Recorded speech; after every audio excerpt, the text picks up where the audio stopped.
जैसा भोजन खाइए तैसा ही मन होए, जैसा पानी पीजिए तैसी बानी होए।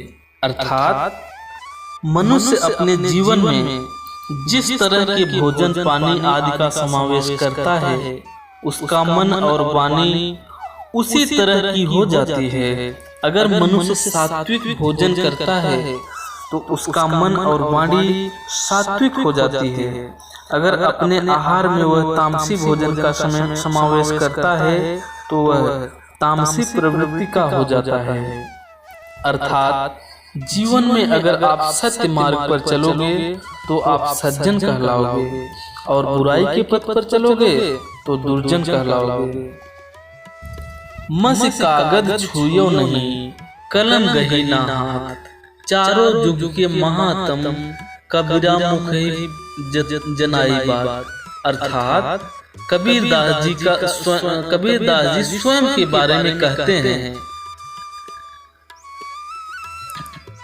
कि मैं एक फकीर हूँ जिसने औपचारिक तौर पर किसी भी तरह की शिक्षा नहीं ली है और कभी कागज और कलम को छुआ नहीं है, पर मुझे जो कुछ भी ज्ञान प्राप्त है वह सब साधु संगति का परिणाम है। मैं चारों युगों के महात्म्य की बात मुहजबानी बताता हूँ। कबीर जी कहते हैं, कबीर जी ने स्वयं ग्रंथ नहीं लिखे, उनके मुंह से जो अनमोल वचन निकले उसे उनके शिष्यों ने लिख दिया। पाहन पूजे हरि मिले तो मैं पूजूं पहाड़, याते चाकी भली जो पी सिखाए संसार। अर्थात अगर पत्थर पूजने से ईश्वर प्राप्त होता है तो मैं बड़े से पहाड़ को ही क्यों न पूजूं, इसमें मुझे जल्दी से ईश्वर मिल जाएंगे। दरअसल कबीर यह व्यंग में कह रहे हैं और लोगों के कर्मकांडों पर प्रहार कर रहे हैं। उनका कहना है कि अगर सच में पत्थर पूज के भगवान मिल जाते हैं तो मैं उस अनाज पीसने वाली चक्की के पत्थर को पूजूंगा, जिससे मिलने वाले अन्न को ग्रहण करके समस्त मानव जाति का कल्याण हो जाता है। बुरा जो देखन मैं चला, बुरा न मिलिया कोई, जो दिल खोजा आपनो मुझसा बुरा न कोई। अर्थात मैं जगत में बुराई ढूंढने निकल पड़ा और मैंने सब प्रकार की बुराइयां देखी। जब मैंने अपने दिल के भीतर झांका तो मुझे पता चला कि मैंने अब तो जो भी बुराइयां देखी उससे ज्यादा बुराइयां तो मेरे अंदर समाई हुई है। मतलब मुझसे ज्यादा बुरा तो जगत में दूसरा कोई नहीं है। तात्पर्य यह है कि अगर हर मनुष्य ने सबसे पहले अपने अंदर की बुराइयां समाप्त की तो यह दुनिया अपने आप ही सुंदर बन जाएगी। पोथी पढ़ पढ़ जग मुआ, पंडित भया न कोय, ढाई आखर प्रेम का पढ़े सो पंडित होए। अर्थात कबीर कहते हैं कि बड़ी बड़ी किताबें और ग्रंथ जीवन में पढ़ते पढ़ते कई लोगों की मृत्यु हो गई, पर वह विद्वान अर्थात पंडित न बन सके। पर अगर किसी ने सबसे प्यार करना सीख लिया तो साधारण सा व्यक्ति भी पंडित कहलाता है। कहने का तात्पर्य यह है कि आप कितनी भी किताबें पढ़ लीजिए, अगर आपके मन में प्रेम नहीं है, स्वभाव में विनम्रता नहीं है, तब आपकी किताबी ज्ञान का कोई मूल्य नहीं है। प्रेम ही आपके स्वभाव को विनम्र बनाता है। प्रेम से ही मानव जाति का कल्याण और ईश्वर प्राप्ति की जा सकती है। एक ही बार परखिए नावा बारंबार, बालू तो हूँ किरकिरी जो छाने 100 बार। अर्थात किसी भी व्यक्ति के साथ दोस्ती करनी हो तो रिश्ता बढ़ाना हो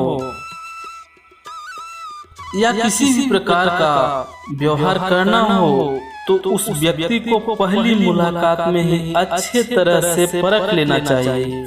उसके गुण, अवगुण, अच्छाई, बुराइयां को समझ लेना चाहिए।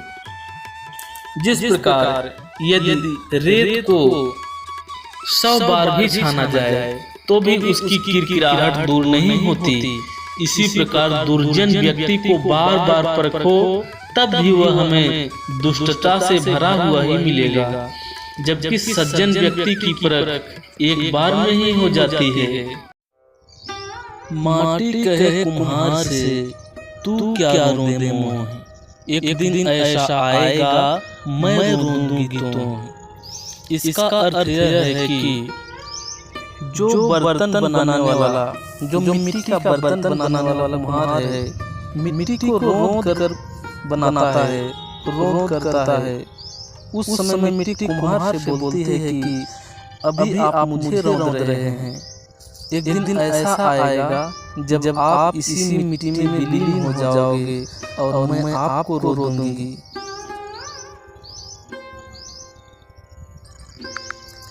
काल करे सो आज कर, आज करे सो अब, पल में प्रलय होएगी, बहुत करेगो कब।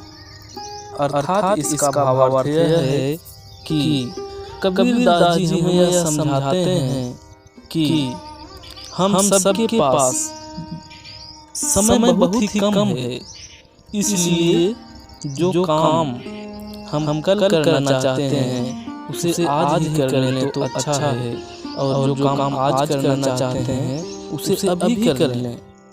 पता नहीं जीवन में क्या हो जाएगा। ज्यों तिल माही तेल है, ज्यों चकमक में आग, तेरा साईं तुझ में है, जाग सके तो जाग। अर्थात इसका भावार्थ यह है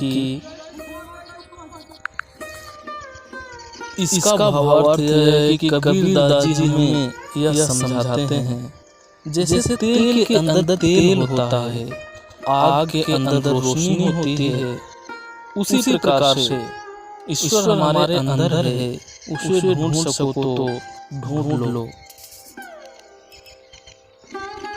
जग में बैरी कोई नहीं, जो मन शीतल होए, यह आपा तो डाल दे, दया करे सब कोई।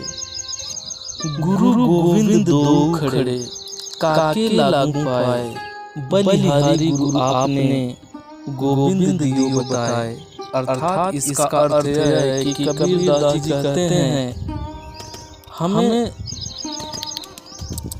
इस दोहे में समझाते हुए कबीरदास जी कहते हैं, अगर उनके सामने गुरु और भगवान साथ में खड़े हैं तो आप किसी के चरण स्पर्श करेंगे। वो कहते हैं गुरु ने अपने ज्ञान से उन्हें भगवान से मिलने का रास्ता बताया, तो उनके अनुसार गुरु की महिमा भगवान से भी ऊपर है, इसलिए वह गुरु के चरण स्पर्श करना चाहेंगे। सब धरती काजल करूं, लेखनी सब वनराज, सात समुद्र की मस्त करूं, गुरु गुण लिखा न जाए। इसका भावार्थ यह है कि कबीरदास जी कहते हैं, अगर वह पूरी धरती के बराबर इतना बड़ा कागज बना दे और दुनिया की सभी वृक्षों से कलम बना ले और सातों समुद्रों के बराबर सही स्याही बना ले, तो भी वह गुरु के गुणों को लिखना असंभव है। ऐसी वाणी बोलिए मन का आपा खोए, औरन को शीतल करे आपों शीतल होए। अर्थात इसका भावार्थ यह है कि कबीरदास जी कहते हैं कि हमें ऐसी वाणी बोलनी चाहिए, ऐसी बातें करनी चाहिए जो बातें सुनने वालों को अच्छी लगे और उन्हें प्रसन्नता दे, और बोलने वालों को भी प्रसन्नता मिले। बड़ा हुआ तो क्या हुआ, जैसे पेड़ खजूर, पंथी को छाया नहीं, फल लागे अति दूर। अर्थात इसका भावार्थ है कि कबीरदास जी कहते हैं बड़े होने से, धनवान होने से कोई लाभ नहीं अगर आप किसी का सहारा नहीं करते। जिस प्रकार से खजूर का पेड़ बहुत बड़ा होता है, जो कि किसी को छाया भी नहीं दे पाता, किसी राही को छाया भी नहीं देता, और उसके फल भी इतने दूर लगते हैं कि उसके फल भी तोड़ने में बहुत परेशानी होती है।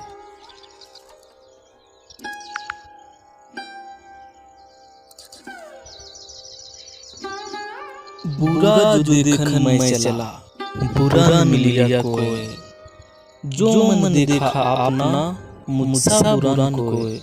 अर्थात इसका भावार्थ है कि कबीरदास जी कहते हैं कि वह सारा जीवन दूसरों की बुराइयां देखने में लगे रहे थे, लेकिन जब उन्होंने अपने खुद में जाकर देखा तो उन्हें लगा कि मुझसे बुरा इंसान कोई नहीं है, वह सबसे स्वार्थी और बुरे हैं। ठीक उसी तरह दूसरे लोग भी दूसरे के अंदर बुराइयां देखते हैं, परंतु खुद के अंदर कभी जाकर नहीं देखते। अगर वह खुद के अंदर झांक कर देखे तो उन्हें भी पता चलेगा कि उनसे बुरा इंसान कोई भी नहीं है। अर्थात किसी की बुराई देखने से पहले खुद की देख लेनी चाहिए। दुख में सुमिरन सब करे, सुख में करे न कोई, जो सुख में सुमिरन करे दुख काहे कोई। अर्थात इसका भावार्थ है कि कबीरदास जी कहते हैं, हमें यह कहते हैं कि इंसान हमेशा दुख में ही भगवान को याद करता है, परंतु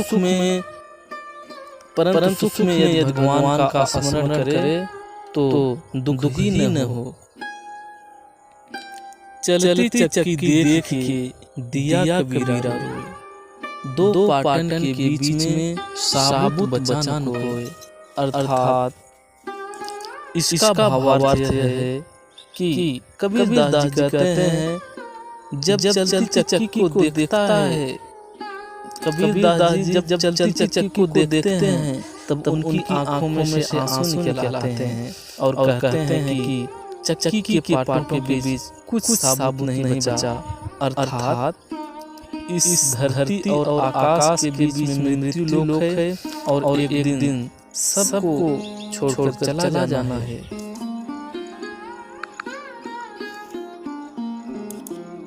मालिन आवत देख के कलियन कहे पुकार, फूले फूले चुन लिए कल हमारी बार। अर्थात इसका भावार्थ है कि कबीरदास जी कहते हैं बगीचे में जब कलियां माली को आकर आते हुए देखती हैं तब आपस में बात करती हैं कि माली आज फूल को तोड़ कर ले गया, फिर कल हमारी बारी आएगी। कबीरदास के कहने का मतलब यह है कि इस दुनिया में बारी बारी से सभी लोग चले जाएंगे और इस दुनिया में कोई रहने के लिए नहीं आया है। जाति न पूछो साधु की, पूछ लीजिए ज्ञान, मोल करो तलवार की, पड़ा रहन दो ज्ञान। इसका भावार्थ है कि कबीरदास जी कहते हैं साधु से हमें कभी भी उनकी जाति नहीं पूछनी चाहिए, परंतु उनके साथ ज्ञान की बातें करनी चाहिए। उनके अंदर ज्ञान कितना है ये हमें देखना चाहिए और उनसे ज्ञान लेना चाहिए। अगर मोल करना है तो तलवार से करो, उनकी म्यान से नहीं, अर्थात जिसमें तलवार रखी जाती है उनका मोल नहीं किया जाता है, तलवार का किया जाता है। कबीर जी कहते हैं जो व्यक्ति धर्म के लिए, समाज के परोपकार के लिए अपने धन को खर्च करता है, उसका धन, उसकी प्रसिद्धि, लोकप्रियता कभी भी कम नहीं होती। उल्टा उसके धन, उसकी प्रसिद्धि, लोकप्रियता में निरंतर वृद्धि ही होती है। जिस तरह से नदी अपने जल से अगणित लोगों की प्यास बुझाकर भी उसके जल का भंडार कम नहीं होता, अर्थात अच्छे कर्म हमेशा मनुष्य के उन्नति में सहायक होते हैं। अच्छे कर्मों का फल हमेशा अच्छा ही होता है। हमें हीरे जैसे अनमोल जीवन मिले हैं। हमें हीरा जैसा अनमोल जीवन मिला है। इसे अगर हम रात भर सोने में और दिन भर सिर्फ खाते हुए गुजार देंगे तो यह जीवन व्यर्थ हो जाएगा। हमें इस हीरे जैसे अनमोल जीवन का आदर करते हुए इसे सार्थक कर देना चाहिए। प्रभु की भक्ति करनी चाहिए, परोपकार करना चाहिए, अन्यथा हमारा जीवन कौड़ी मोल हो जाएगा। अर्थात ईश्वर द्वारा हमें जो ये जीवन मिला है यह सिर्फ आराम करने के लिए नहीं दिया गया है। परिश्रम करके जीवन को हीरे जैसा अनमोल बनाने के लिए दिया गया है।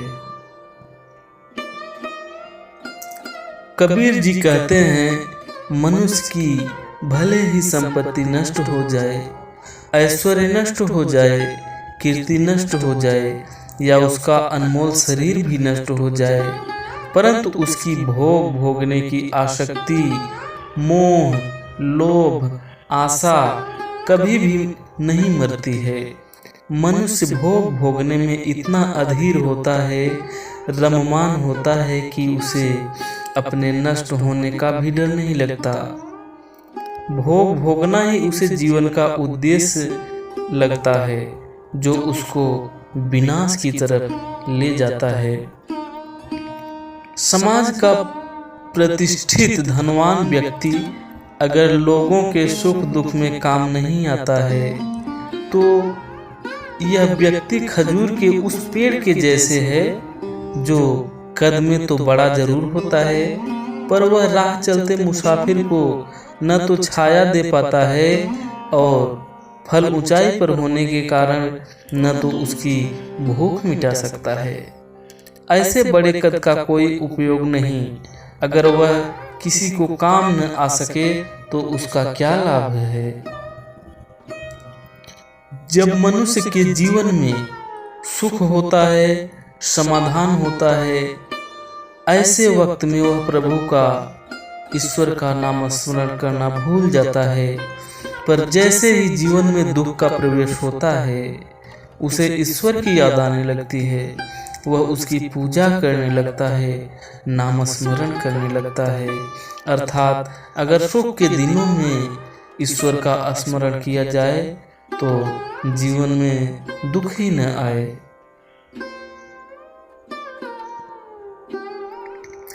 मनुष्य अपने जीवन में जिस तरह के भोजन पानी आदि का समावेश करता है, उसका मन और वाणी उसी तरह की हो जाती है। अगर मनुष्य सात्विक भोजन करता है तो उसका मन और वाणी सात्विक हो जाती है। अगर अपने आहार में वह तामसी भोजन का समावेश करता है तो तामसी प्रवृत्ति का हो जाता है। अर्थात जीवन में अगर आप सत्य मार्ग पर चलोगे तो सज्जन कहलाओगे और बुराई के पद पर चलोगे तो दुर्जन कहलाओगे। कबीर जी स्वयं के बारे में कहते हैं कि मैं एक फकीर हूँ जिसने औपचारिक तौर पर किसी भी तरह की शिक्षा नहीं ली है और कभी कागज और कलम को छुआ भी नहीं, पर मुझे कुछ भी ज्ञान प्राप्त है वह सब साधु संगति का परिणाम है। मैं चारों युगों के महात्म्य की बात मुजबानी बताता हूँ। कबीर दास ने स्वयं ग्रंथ नहीं लिखे, उनके मुंह से जो अनमोल वचन निकले उसे उनके शिष्यों ने लिख लिया था। अगर पत्थर पूजने से ईश्वर की प्राप्ति होती है, कबीर दास जी कहते हैं कि अगर पत्थर पूजने से ईश्वर की प्राप्ति होती है तो मैं बड़े से पहाड़ को ही क्यों न पूजूं, इसमें मुझे जल्दी से ईश्वर मिल जाएंगे। दरअसल कबीर यह व्यंग में कह रहे हैं और लोगों के कर्म कांडों पर प्रहार कर रहे हैं। उनका कहना है कि अगर सच में पत्थर पूज के भगवान मिल जाते हैं तो मैं उस अनाज पीसने वाले चक्की के पत्थर को पूजूंगा जिससे मिलने वाले अन्न को ग्रहण करके समस्त मानव जाति का कल्याण होता है। मैं जगत में बुराई ढूंढने निकल पड़ा और मैंने सब प्रकार की बुराइयां देखी। जब मैंने अपने दिल के भीतर झांका तो मुझे पता चला कि मैंने अब तो जो भी बुराइयां देखी उससे ज्यादा बुराइयां तो मेरे अंदर समाई हुई हैं। मतलब मुझसे ज्यादा बुरा इस जगत में कोई नहीं है। तात्पर्य यह है कि अगर हर मनुष्य सबसे पहले अपने अंदर की बुराइयां समाप्त कर ले तो दुनिया की बुराइयां ऐसे ही समाप्त हो जाएंगी।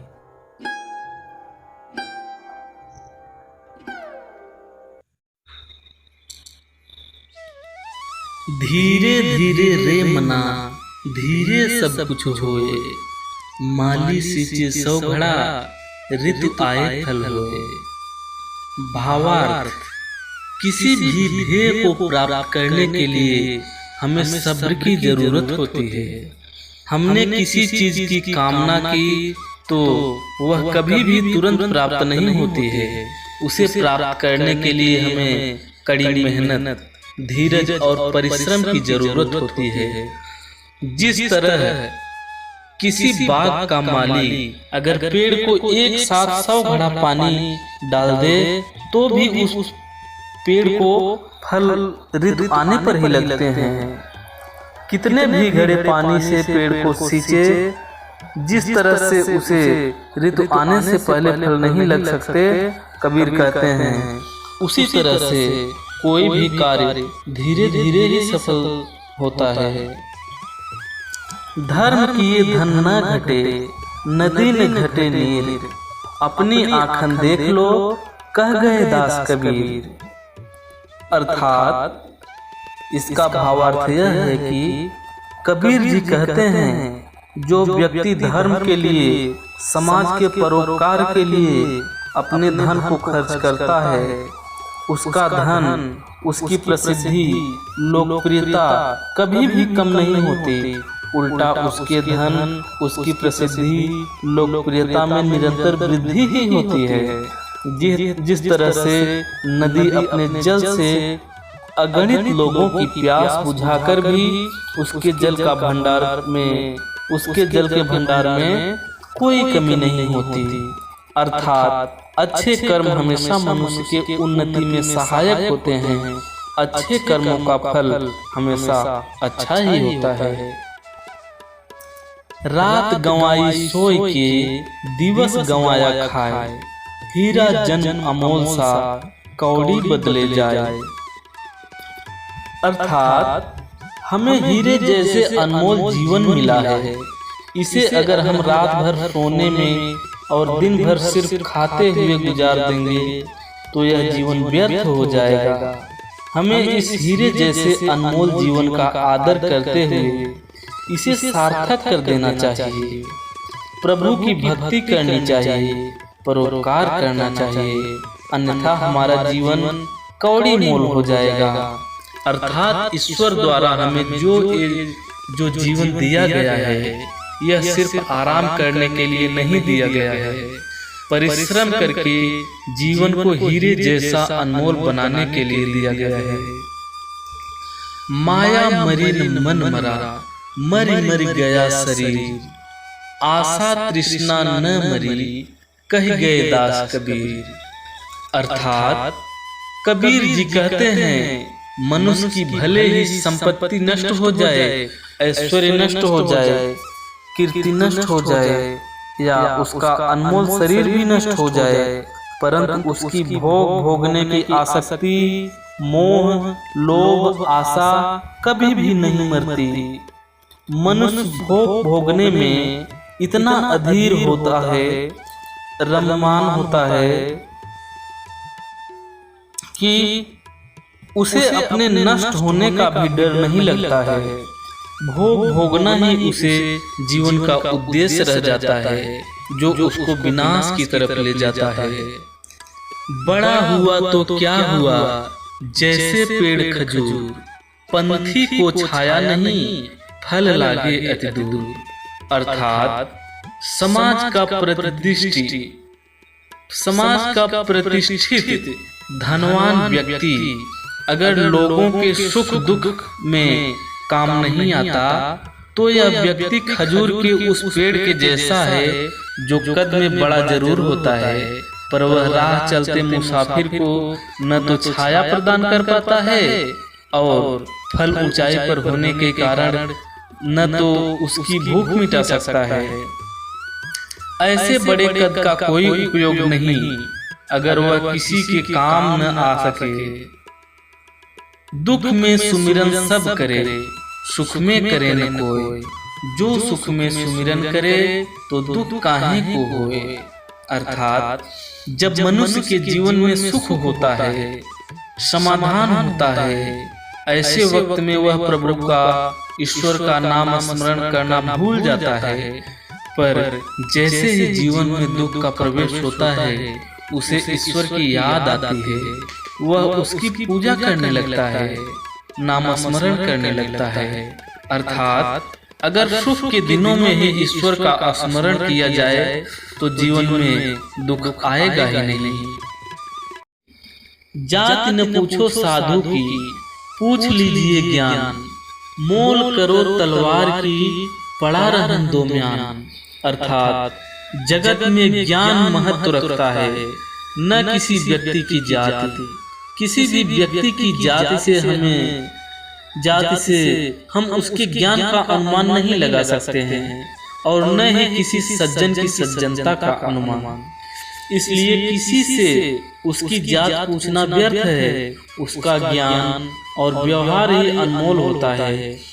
जिस तरह तलवार और म्यान में तलवार का अधिक महत्व है, क्योंकि म्यान महज उसकी ऊपरी आवरण है, उसी तरह से जात मनुष्य का केवल एक शाब्दिक नाम है, उसका ज्ञान और सज्जनता से कोई लेना देना नहीं होता है। गारी ही से उपजे कलह कष्ट और मीच, हारी चले सो संत है, लाग मरे सो नीच। अर्थात लड़ाई झगड़े, दुख एवं हत्या के क्रूर विचार व्यक्ति के दिमागों में केवल किसी के कहे गए गाली गलौज और अपशब्द के कारण ही उत्पन्न होते हैं। जो व्यक्ति इन सबसे हार मानकर अपना मार्ग बदलता है, वही सच्चा संत हो जाता है। और जो इसी दलदल में रहकर अपना जीवन व्यतीत करता है, वह नीच होता है। अर्थात मनुष्य को अगर अच्छा जीवन जीना है तो उसे लड़ाई झगड़े का मार्ग छोड़कर प्रभु के शरण में जाना चाहिए। ऊंचे कुल का जन्मिया, करनी ऊंच न होए। सुवर्ण कलश सुरा भरा, साधु निंदा होए। अर्थात सिर्फ ऊंचे कुल में पैदा होने से कोई ऊंचा नहीं कहलाता, उसके लिए कर्म भी ऊंचे होने चाहिए।